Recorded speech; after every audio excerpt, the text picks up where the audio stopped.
All right, now time for a big India Today group exclusive. Now, two recently declassified Intelligence Bureau files have revealed that the Jawaharlal Nehru government spied on the kin of Netaji Subhas Chandra Bose for nearly 2 decades.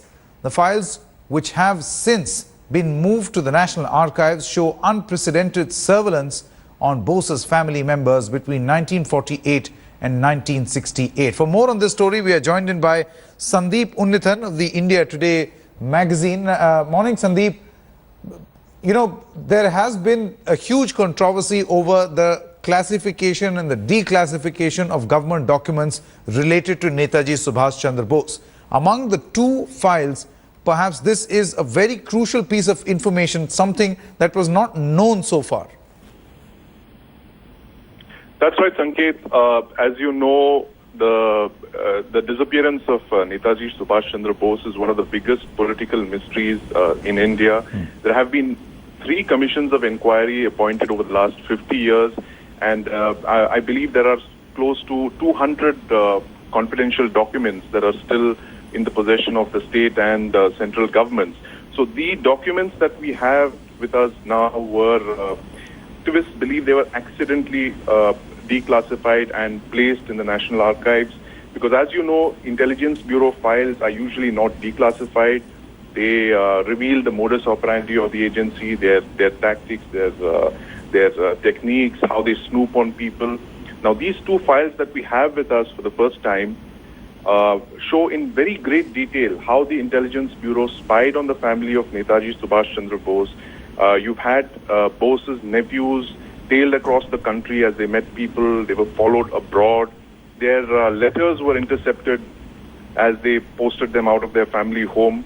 There were post office, the letters that were posted in and out of the post office meant for the family were intercepted. They were read, they were recorded. I mean, it's an unprecedented level of surveillance over 20 years. You're talking of 1948 to 1968. I mean, those are the files that we've managed to get hold of so far. And Prime Minister Jawaharlal Nehru was Prime Minister for 16 of these years.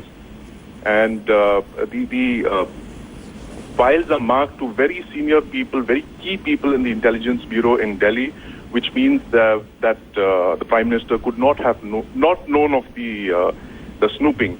And in fact, there is yet another classified memo where the Prime Minister is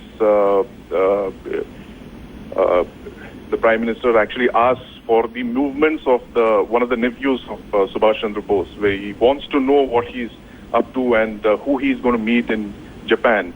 Because, if you're looking at the period that the intercepts were, where the snooping was conducted, this was the era where the government did not quite fully know whether Netaji Subhash Chandra Bose was dead or alive. They were still trying to make frantic attempts to find out if he was alive or whether there was an air crash.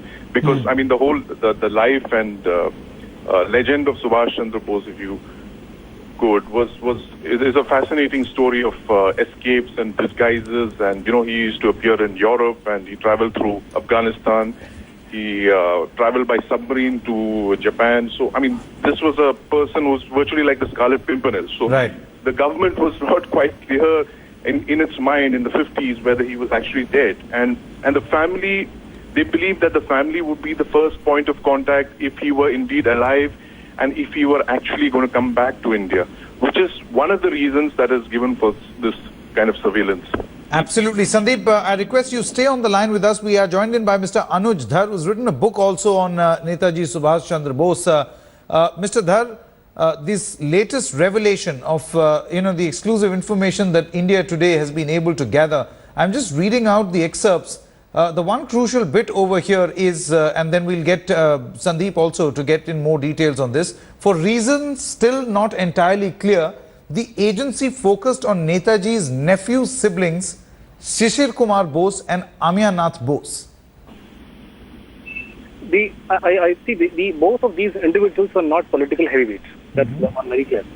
Now, they were snooped upon only, as Sandeep just explained to you, they were snooped upon only with one focus in mind. They wanted to know what they were up to with regard to Subhash Chandra Bose.